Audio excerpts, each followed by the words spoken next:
Siaran dakwah Indah Ahlus Sunnati wal Jamaah. Para pendengar dimanapun Anda berada, kita akan ikuti bersama sebuah kajian dari pembahasan kitab Al-Adabul Mufrad dengan pembahasan bab seseorang yang berlindung dari rasa malas. Selamat mendengarkan, barakallahu fikum.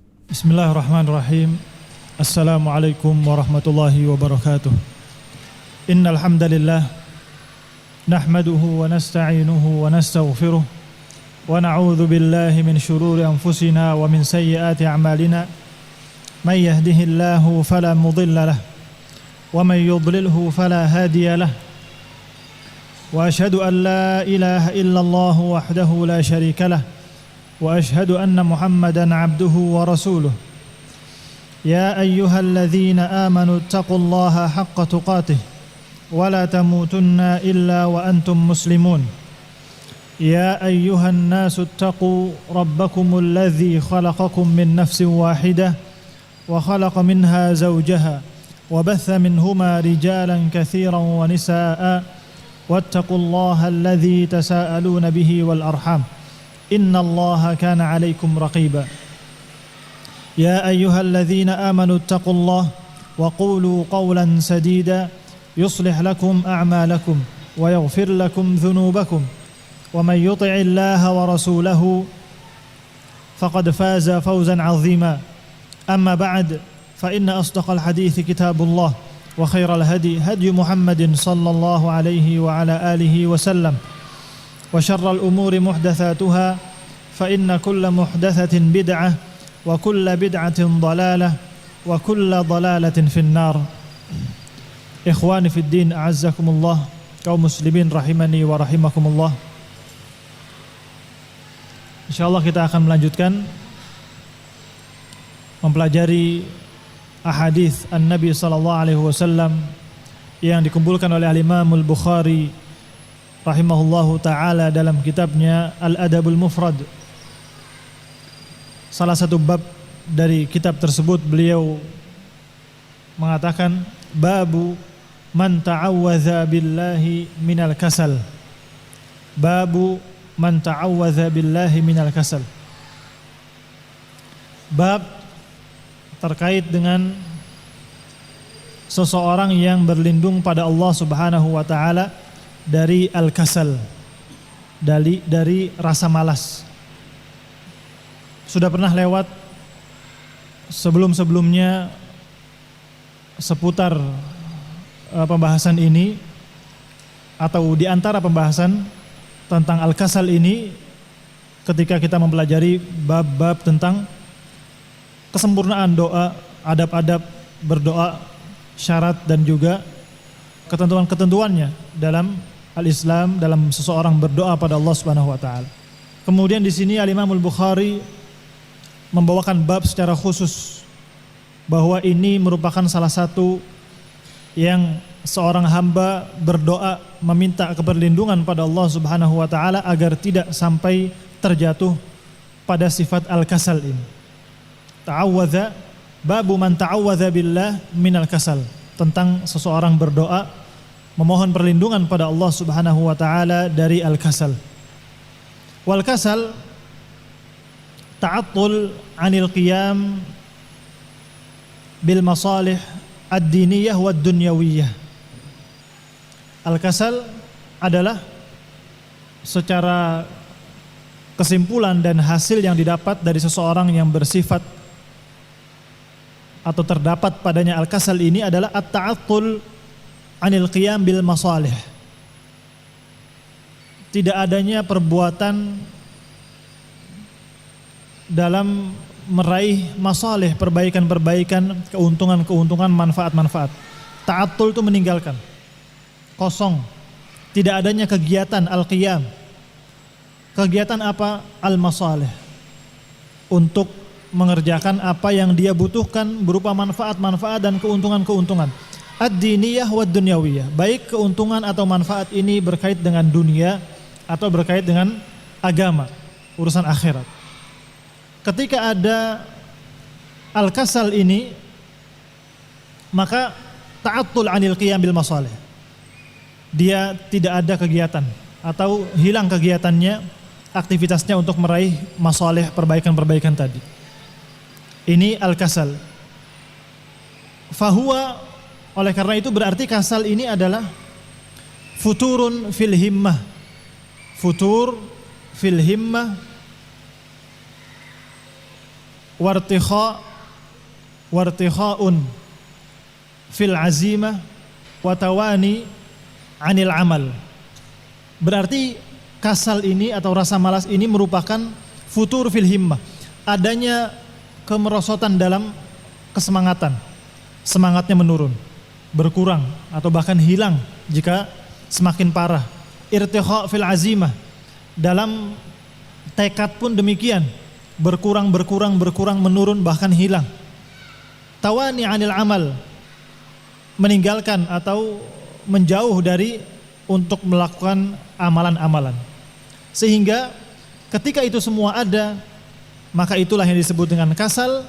Fahuwa, sebagaimana tadi kita dengarkan, ta'attul anil qiyam bil masalih.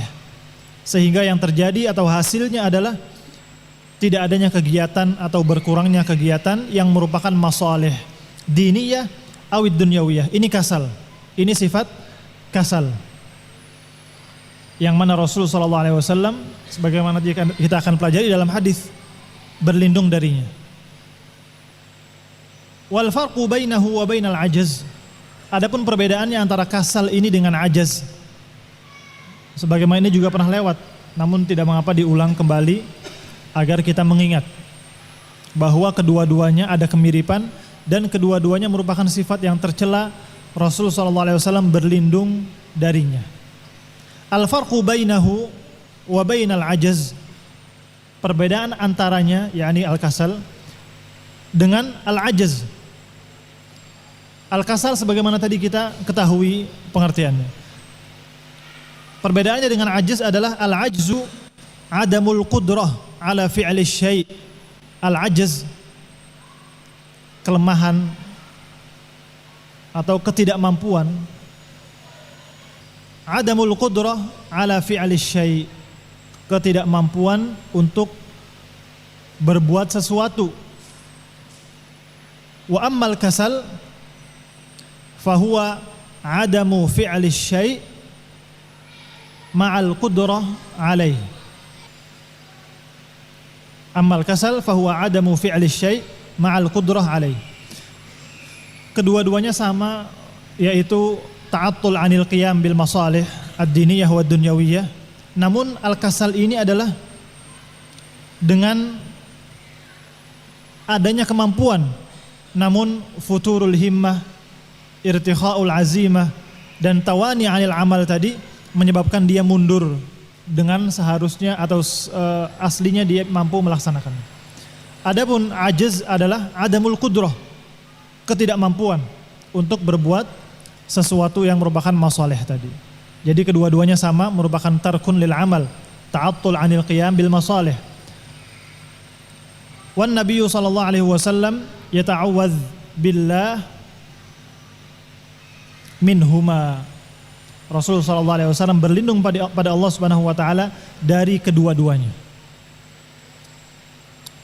Jangan sampai tidak ada kegiatan untuk meraih masalih, baik itu perkara dunia ataupun perkara akhirat.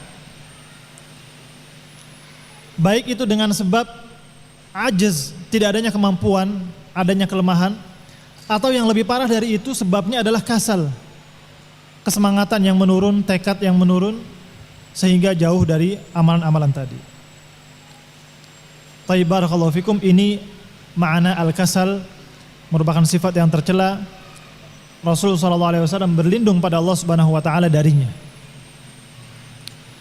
Kemudian Al-Imam Al-Bukhari rahimahullahu taala membawakan satu hadis. Qala haddatsana Abdullah qala haddatsani Al-Laits qala haddatsani Ibnu Al-Had an Amr bin Shu'aib an abihi an jaddihi qala radhiyallahu anhum sami'tu an-nabiy sallallahu alaihi wasallam yaqul Allahumma inni a'udzu bika minal kasal. Allahumma inni a'udzu bika minal kasal wal maghram wa a'udzu bika min fitnatil masiihid dajjal wa a'udzu bika min azabin nar. Rasul sallallahu alaihi wasallam dinukilkan di sini beliau berdoa pada Allah Subhanahu wa taala berlindung dari 4 sifat. Yang pertama adalah sabda beliau sallallahu alaihi wasallam dalam memohon perlindungannya dari al-kasal. Allahumma inni a'udzubika minal kasal wa hadha huwa maudhi'us syahid.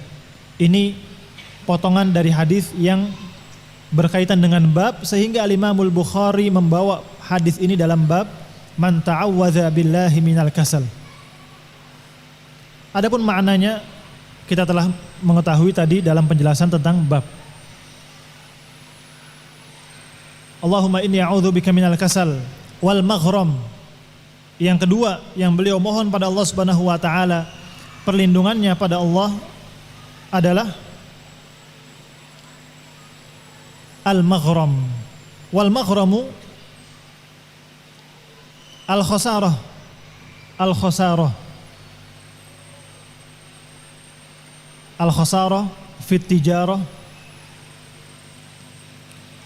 wa an yatahammal al-insan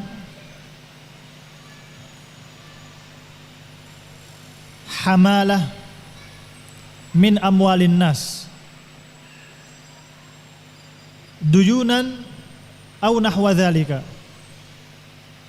wa la yastati'u sadaduha. Ini penjelasan tentang maghram. Apa itu maghram?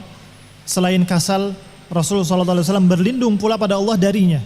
Al-maghram adalah al-khasarah fit tijarah, kerugian, kebangkrutan dalam berbisnis. Wa an yatahammal al-insan hamalatan min amwalin nas, kemudian dia terbebani dengan beban-beban, denda-denda, duyunan au nahwa dzalik, hutang ataupun yang semisal dengan itu, kemerosotan dalam ekonominya. Seseorang di dunia diperintahkan oleh Allah Subhanahu wa taala untuk mengambil bagiannya dari dunia agar dia bisa terdukung untuk melaksanakan taat pada Allah Subhanahu wa taala. Fabtaghu 'indallahir rizq. Carilah oleh kalian rezeki-rezeki yang Allah turunkan. Allah memberikan rezeki, namun seorang hamba dituntut untuk berupaya dengan sebab-sebab, menjalani sebab-sebab. Maka ketika hamba ini tidak meraih apa yang diinginkan atau memiliki kemudian hilang, bahkan terlilit dengan hutang-hutang, denda-denda, beban-beban yang menumpuk, inilah yang dinamakan dengan maghram. Rasulullah SAW berlindung pada Allah darinya. Duyunan au nahwa dzalik wa la yastati'u sadaduha. Seperti hutang ataupun semisalnya yang dia tidak mampu untuk membayarnya, sehingga beban banyak berkait dengan harta. Waqad kana nabiyyuna sallallahu alaihi wasallam katsiran ma yata'awwadz billah minal maghram. Nabi SAW sering, diantaranya adalah dalam hadis ini, memohon perlindungan pada Allah Subhanahu wa taala dari terjatuh pada sesuatu yang disebut dengan maghram ini.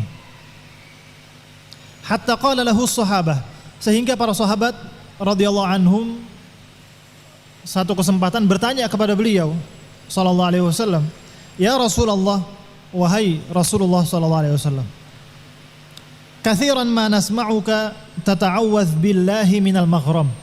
Kami sering mendengar engkau berlindung pada Allah Subhanahu wa taala dari al-maghram. Katsiran ma nasma'u tata'awwadz billahi minal maghram. Qala, maka Rasul sallallahu alaihi wasallam menjawab, "Innar rajul." Di sini beliau sebutkan illahnya, sebabnya kenapa beliau berlindung dari maghram ini. Beliau mengatakan, "Innar rajul," sesungguhnya seseorang, "idza gharima," apabila dia terjatuh dalam satu yang dinamakan dengan maghram, idza gharima, apabila dia merugi, khasarah, bahkan terlilit hutang, banyak denda yang dipikulnya, banyak hak yang dia harus tunaikan namun dia tidak bisa. Idza gharima, seseorang apabila seperti ini keadaannya, hadatsa fakadzaba, dia akan berbicara dengan kedustaan-kedustaan karena beban yang begitu berat, sehingga mudah untuk dia berdusta. Wa wa'ada fa akhlafa, dia akan berjanji-janji kemudian dia akan menyelisihi janji-janjinya tersebut karena memang dia tidak mampu untuk menunaikan apa yang harus dia tunaikan tadi. Maka terpaksa dia berdusta, terpaksa dia menjanjikan untuk membayar kapan waktunya, namun semua itu hanya alasan-alasan belaka. Inilah yang ditakutkan oleh Rasulullah SAW, jangan sampai keadaan demikian, sehingga Rasulullah SAW berlindung pada Allah. Allahumma inni a'udzubika minal kasal wal maghram. Yang berkait dengan bab adalah yang pertama, berlindung dari sifat malas, karena itu menghalangi dari seseorang beramal dengan amalan-amalan yang itu merupakan manfaat dunia maupun akhirat.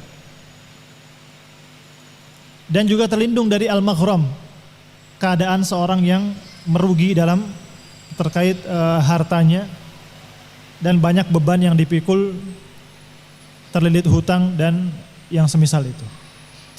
Karena dia akan terpaksa atau mudah terganggu, terfitnah dengan perkara dusta, perkara berjanji-janji, bersumpah-sumpah yang semua itu akan dia langgar dan seterusnya.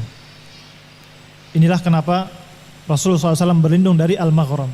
Yang keempat disebutkan, atau yang ketiga dan keempat disebutkan oleh beliau, dan ini sudah lewat berkali-kali. Beliau berkata dalam perlindungannya pada Allah Subhanahu wa taala, wa a'udzubika min fitnatil masiihid dajjal wa a'udzubika min adzabin nar.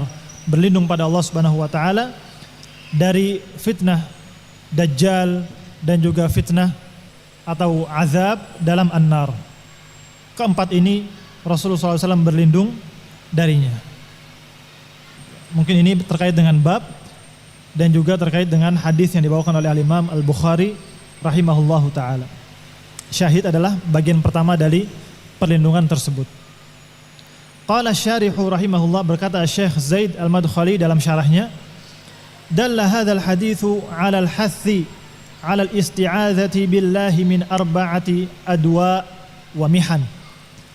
Hadis ini menunjukkan pada kita tentang anjuran agar kita semua berdoa memohon perlindungan pada Allah Subhanahu wa taala dari 4 penyakit, dari 4 yang akan menjerumuskan kita ini. 4 fitnah yang akan menjerumuskan. Rasa malas akan menjadikan kita tidak ada kebaikan. Maghram membuat kita mudah untuk berbuat kejahatan. Fitnatul Masiihid Dajjal yang begitu dahsyat, dan juga azabun nar. Dianjurkan kita untuk berlindung pada Allah Subhanahu wa taala dari 4 perkara ini. Qala wa du'aul 'abdi ghaliban yahdafu ila tahqiqi mas'alatain. Dan doa seorang hamba pada Allah Subhanahu wa taala biasanya tujuannya adalah mendapatkan 2 hal, atau dalam menggapai 2 masalah, 2 permintaan, 2 yang diinginkan. Al-mas'alatul ula, tujuan pertama dalam doa biasanya adalah jalbul khairi wan naf'i ad-dunyawi wal ukhrawi. Memohon sesuatu yang itu merupakan manfaat dan kebaikan, baik urusan dunia ataupun urusan akhirat. Ini biasa dalam doa-doa seorang hamba. Wa minal khairi wan naf'il ukhrawi ridallah wa dukhulul jannah. Dan yang termasuk dari manfaat dalam urusan akhirat adalah ridha Allah Subhanahu wa taala dan masuk ke dalam jannah Allah Subhanahu wa taala. Ini yang pertama dari tujuan hamba berdoa biasanya. Mencari manfaat, mencari kebaikan, meminta manfaat, meminta kebaikan. Dan yang paling tingginya adalah urusan akhirat berupa ridha Allah dan jannahnya. Al-mas'alatu tsaniyah, tujuan yang kedua dalam doa seorang hamba biasanya allazi yuridul 'abdu tahqiqahu, yang diinginkan oleh hamba dalam doanya ini adalah, jadi titik 2-nya harusnya di sini. Titik 2-nya harusnya di sini. Al-mas'alatu tsaniyah allazi yuridul 'abdu tahqiqahu daf'u ma yakhshahu minasyarri wad-dharar, adalah memohon agar tertolak, terhindar dari dirinya kejelekan-kejelekan darar mudarat fi dunyahu wa barzakhihi wa ukhrahu. Baik kejelekan dan mudarat ini di dunianya, di alam barzakhnya ataupun di akhiratnya. Ini seputar perkara tersebut, tujuan yang kedua dari doa seorang hamba. Idzan, oleh karena itu, fa du'a'ud da'i ka'annahu yanhasir fi syai'aini. Maka inilah biasanya tujuan dari doa seorang hamba. Yang pertama menggapai manfaat dunia akhirat, dan akhiratlah yang paling tinggi. Dan yang kedua memohon agar tertolak darinya kejelekan dan madarat, baik dunia barzakh atau akhirat, dan terkait akhiratlah yang paling kita inginkan. Yanhasir fi syai'ain itsnain. Asyai'ul awwal tahqiqul masalih wal manafi' ad-dunyawiyyah wal ukhrawiyyah wa jalbuha min Allah tabaraka wa ta'ala idz la yamlikuha wa la yahabuha siwahu. Yang pertama adalah memohon kebaikan-kebaikan, manfaat-manfaat dunia ataupun akhirat agar Allah Subhanahu wa taala berikan kepadanya, dikarenakan tidak ada yang bisa memberikan kecuali Allah Subhanahu wa taala. Karena itu semua adalah milik Allah Subhanahu wa taala. Wa syai'u tsani, dan yang kedua sebagaimana disebutkan tadi, daf'u syarr bihadzafirihi, menolak segala macam bentuk kejelekan dan madarat dengan berbagai macamnya, baik macam-macamnya di dunia, macam-macamnya di alam barzakh, atau macam-macamnya di neraka di akhirat nanti, semua kita mohon perlindungan darinya. Wa min jumlati dzalika, di antara macam kejelekan-kejelekan dan madarat ini adalah al-kasal wal ma'tham wal maghram wa fitnatul mahya wal mamat wa fitnatul masihid dajjal. Apa yang disebutkan dalam hadis ini? Rasa malas akan menghalangi dari kebaikan-kebaikan, akan mendatangkan madarat-madarat. Al-maghram akan membuat kita sulit untuk berlaku jujur, berbuat kebaikan-kebaikan, terdorong untuk berbuat kejelekan dan kejahatan-kejahatan. Dan juga semua segala macam fitnah dalam kehidupan di dunia ataupun setelah kematian. Wa fitnatul masihid dajjal, juga tentang fitnah masihid dajjal yang begitu dahsyatnya. Wa fitnatu syarri kulli dzi syarrin fi hadhil hayah, dan kejelekan dari segala macam sosok yang akan membawa kepada kejelekan dalam kehidupan ini. Wa ba'dal mamat, dan juga setelah kematian. Wa a'dhamu syarrin ba'dal mamat al-'adzab bin nar fi daril barzakh wal qarar, dan yang paling mengerikan dari fitnah dan kejelekan adalah apa yang terjadi setelah kematian nanti, yaitu berupa azab baik dalam neraka maupun dalam kuburnya.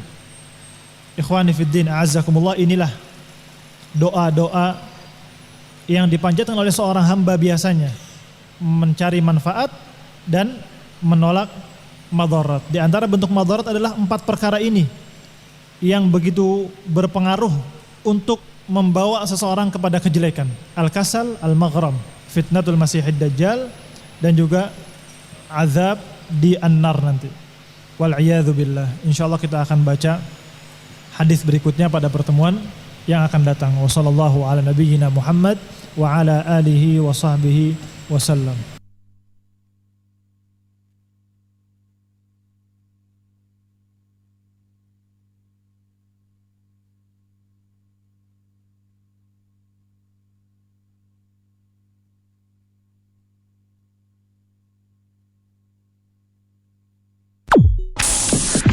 Indah Siar, Idha'atul Islamiyah Ahlus Sunnati wal Jamaah.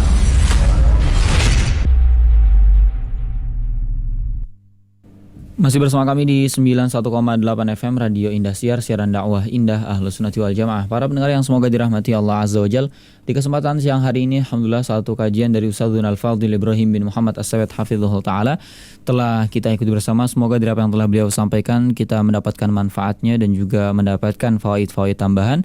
Dan untuk sajian berikutnya insyaallah kita akan ikuti pada pukul 13.00 waktu Indonesia Barat. Kini kita akan ikuti bersama beberapa dari murotal pilihan sebelum tiba waktu zuhur ya. Kita akan sajikan murotal pilihan untuk Anda semua. Selamat mendengarkan, barakallahu fikum.